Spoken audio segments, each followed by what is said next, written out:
So it's almost time to get our keratin treatment, and right before summer is ideal, but Hair Botox has entered the chat. I really had to sit down and compare the two, my hair on keratin versus my hair on Botox. They're similar but so different, with Hair Botox giving us one advantage that could change our minds in choosing which one we want to go with. So keep watching.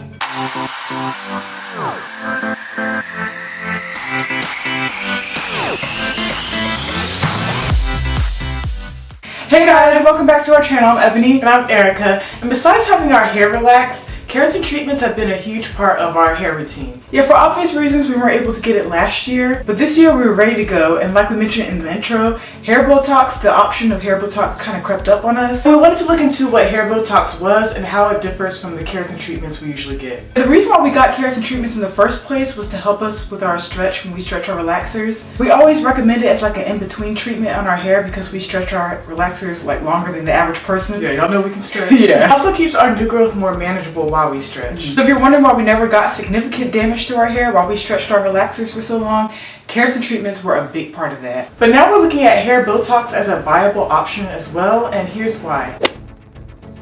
Okay, so here's the process for when we get our keratin treatment. As you can see, it's a meticulous process for when you're applying the keratin. And when you apply it, you have to make sure that it reaches most of your hair, which is why you see a lot of parting and combing to make sure it is evenly distributed. After the application, you just let the keratin sit on your hair underneath the cap for about 5 minutes.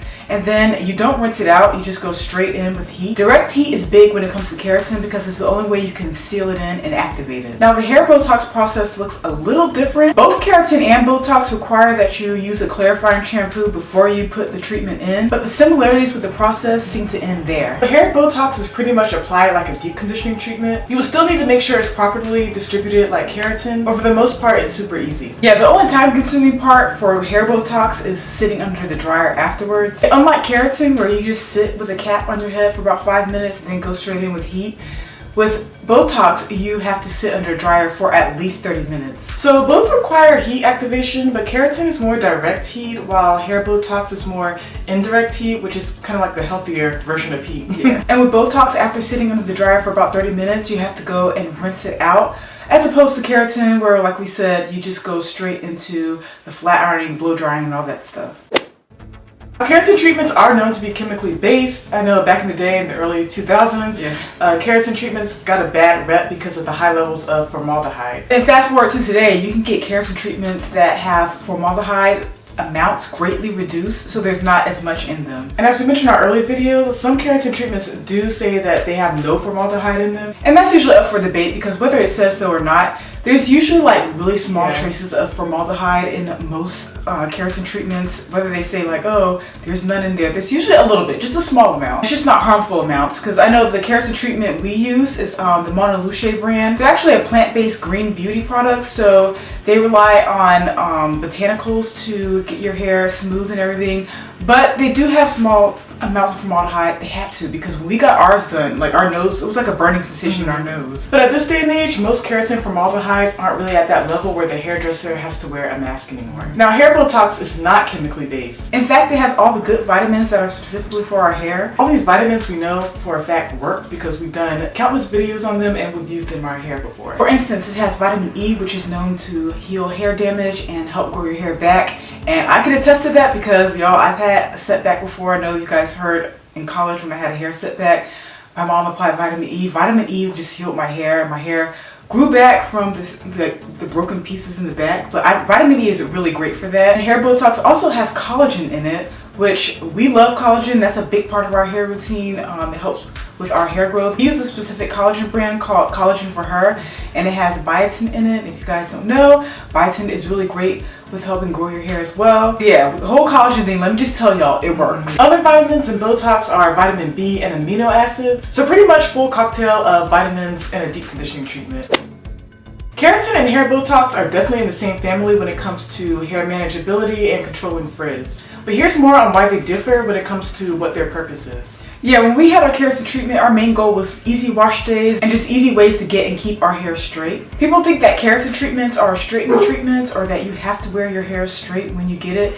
And that's not all the way true. Keratin treatments aren't necessarily permanent, so if you want to wear your hair curly, you can. However, most people who do get keratin treatment, they do tend to wear their hair straight so they can get that whole smooth, polished, shiny look with no frizz. So keratin treatments just enforces what's already there. Your hair is made of keratin, so it is going to make your hair stronger to handle any daily stressors from any day-to-day styling. Yeah, with keratin treatments, your hair can grow without breakage or shedding or anything if done right. Now, hair Botox is slightly different. Hair Botox is more of a filler for your hair, so as you get older, your hair ages too. So your hair needs that extra boost from collagen that hair Botox provides, and also the vitamins that it has in it. And here's where it gets even more different from keratin. In doing this, Botox is actually giving your hair more volume as opposed to like a straight look. You can still wear your hair straight with Botox, but you know how keratin is more equated to straight hair? Well, hair Botox is more equated to volume.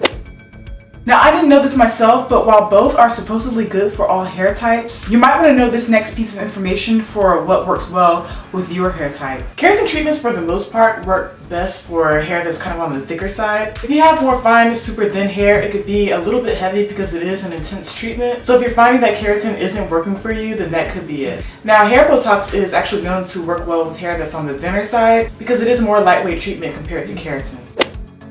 In saying that, I know that keratin can last a good 4 to 6 months. Yeah. Botox lasts a little bit shorter, about 2 or 3 months. But it all depends on how often you wash your hair. And I know for us, we wash our hair once a month, so we know how to make things last longer. Now here's where I side with Botox and the aftercare. Do you remember when we got our keratin treatment in that video, we explained that the aftercare process was a bit much? On the norm, after getting your keratin treatment put in, you're supposed to wait about 3 to 5 days, and then you're supposed to go in and wash your hair again and use a very moisturizing deep condition.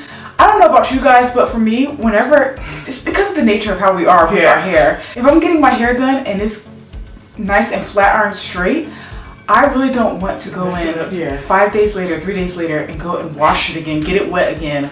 If it's sleek and straight, it's going to stay there for a month. It's hard for me to actually, like she said, go get it wet and do the process all over again. Right.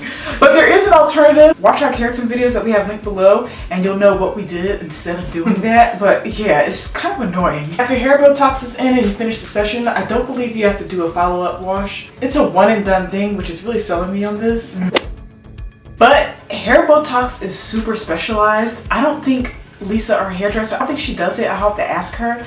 But yeah, salons that offer hair Botox as a service are few and far between. And if I can find one, I'll link it below and go check it out. Keratin treatments are almost always offered in a salon as a service, so it's just easier to book appointments for them. Like I said, I'll do my research to see which salons in the LA area do offer hair Botox, but if I can't find anything that agrees with my spirit, then I'm just gonna go ahead and stick with the keratin. By the way, there's nothing wrong with either of them, but if what we mentioned checked off more of your boxes on which one you want to use, then go with that. And by the way, thanks to you guys for always popping up in our comment section asking us about Botox. See, now you got a video out of it. And who knows, maybe later on down the road there might be a part 2 of me actually going to go get it. Yeah, let us know what you guys are leaning towards in the comment section.